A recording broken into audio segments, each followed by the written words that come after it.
ప్రతి సంవత్సరం చైత్రమాసం పౌర్ణమి నాడు హనుమ జన్మోత్సవం జరుపుకుంటారు. ధార్మిక నమ్మకాల ప్రకారం ఈరోజే హనుమంతుడు అంజనీదేవి గర్భం నుండి జన్మించాడు. ఈ ప్రత్యేక దినం ఆంజనేయుని విధి విధానంగా పూజించడానికి అంకితం చేయబడింది. ఈరోజు హనుమంతుని భక్తులు ఉపవాసం కూడా ఉంటారు. హనుమాన్ జయంతి భక్తులు ఈరోజు విధి విధానాలతో హనుమంతుని పూజిస్తారు. హనుమంతుని పూజ చేయడం వల్ల అన్ని కోరికలు నెరవేరుతాయి. ఈ ఏడాది ఏప్రిల్ 12న హనుమాన్ జయంతిని జరుపుకుంటారు.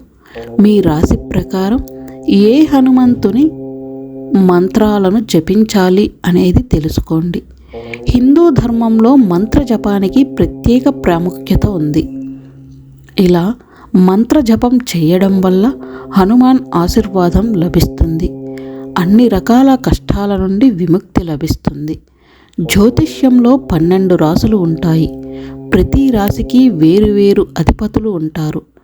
జ్యోతిష్య నమ్మకాల ప్రకారం రాశి ప్రకారం మంత్రాలను జపించడం వల్ల ప్రత్యేక ఫలితాలు లభిస్తాయి. హనుమంతుని ప్రసన్నం చేసుకోవడానికి రాశి ప్రకారం ఏ మంత్రాలను జపించాలి అనేది తెలుసుకుందాం. హనుమాన్ జయంతి రోజు ఏ రాశి వారు ఏ మంత్రం జపించాలి? మేషరాశి ఓం సర్వదుఃఖ హరాయ నమః. వృషభ రాశి ఓం కపిసేనానాయక నమః. మిథున రాశి ఓం మనోజవాయ నమః. కర్కాటక రాశి ఓం లక్ష్మణ ప్రాణదాత్రే నమః. సింహరాశి ఓం పరశౌర్య వినాశన నమః. కన్యరాశి ఓం భక్తివక్త నమః. తులారాశి ఓం సర్వగ్రహ నినాశినే నమః. వృశ్చిక రాశి ఓం సర్వబంధ విమోక్తే నమః. ధనుస్సు రాశి ఓం చిరంజీవితే నమః. మకర రాశి ఓం సురార్చితే నమః. కుంభరాశి ఓం వజ్రకాయ నమః. మీనరాశి ఓం కామరూపిణే నమః.